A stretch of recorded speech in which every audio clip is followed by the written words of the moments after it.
You're listening to Tarazi Tuesdays with the Bible as Literature.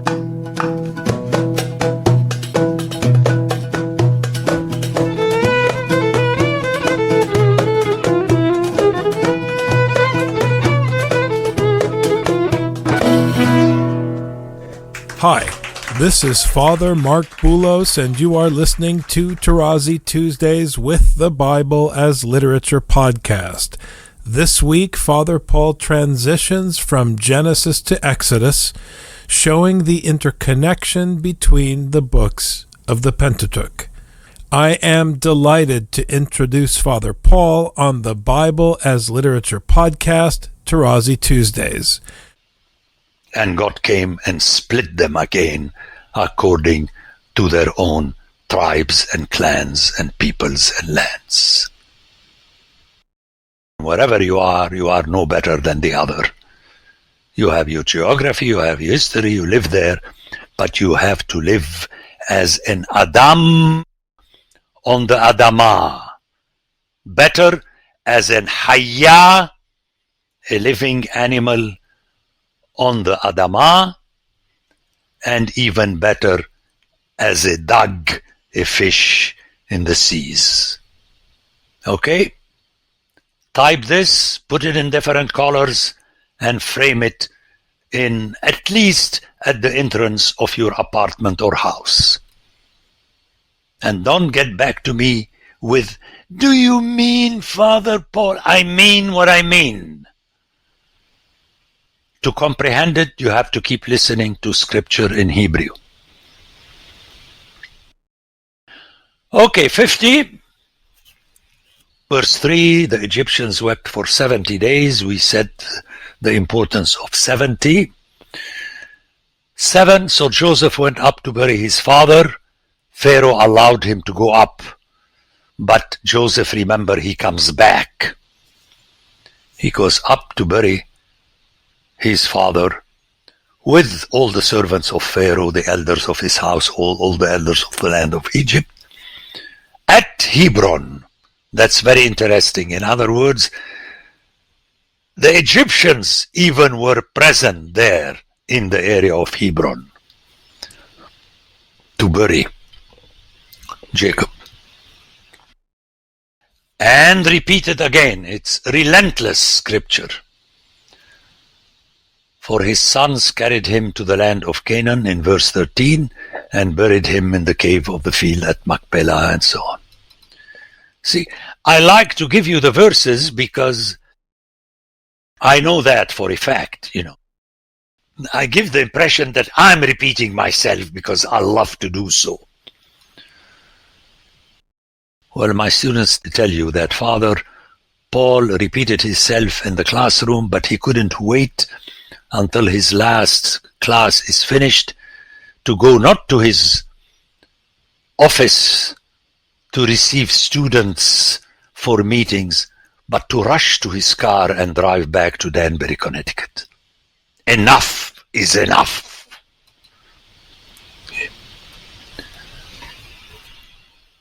Now his brothers also came and fell down before him, when they came back, captatio benevolentiae.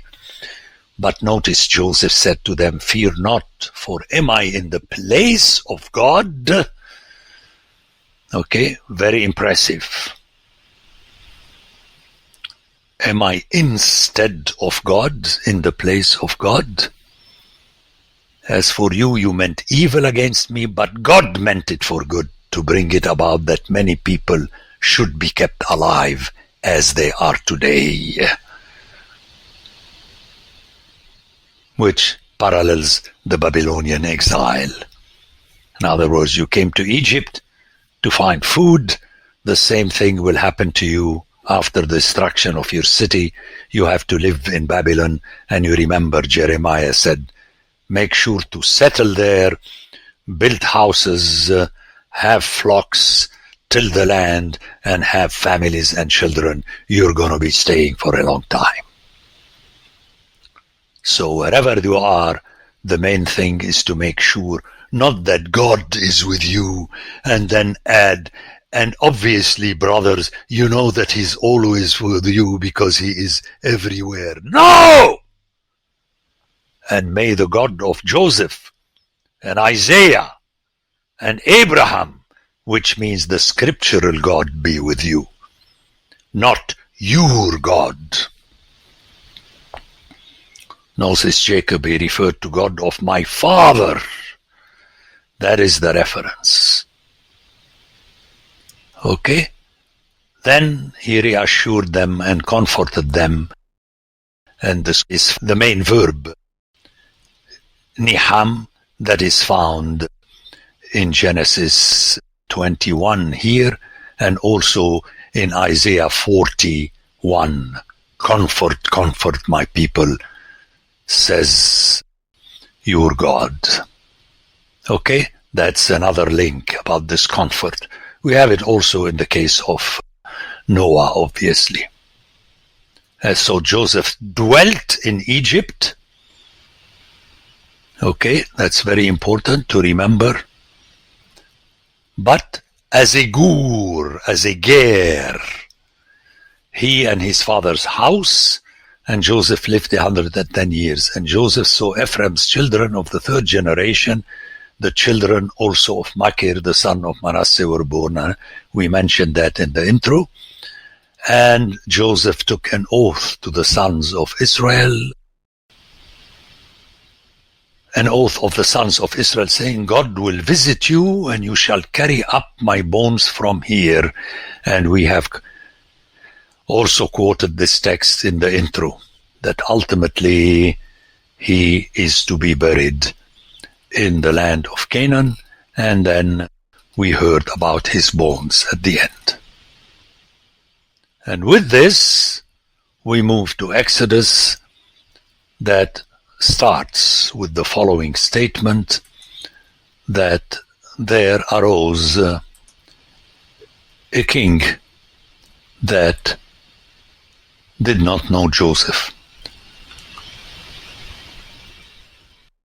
After the mention of the names, and Joseph died and so on, but then in verse 8 of chapter 1 of Exodus, you have another, and this is what will tilt the story towards the rise of Moses and then the promulgation of the law, which is what is going to keep Israel if they follow it. Because it's neither Joseph nor Moses that is going to. But Joseph, again, is given importance, unlike Moses, who died without entering the land. But Joseph entered the land in his bones. However, they were kept in a box by the same name as the box where we have the law and the covenant. Okay? The book of Exodus, obviously, is a continuation of the book of Genesis. The entire section, the whole Pentateuch, it follows one another, and then it goes into Joshua, and then Judges and Samuel, and until the end of the book of Kings. There are some scholars that speak of the Ennead, which is 9 books, the 5 of the Pentateuch, and then Joshua, Judges, Samuel, and Kings, to expand on the different theories of the Pentateuch and the Tetrateuch and the Hexateuch. But clearly you have a story that ends with exile. So when you hear it like this, you see it's a sad story which has been prepared for in the book of Genesis. But, in theology and the history of the church, we like always to end in glory, and which is anti-scriptural. I need to repeat that because the more I live, the more I notice that most of us just do not accept that, do not like it.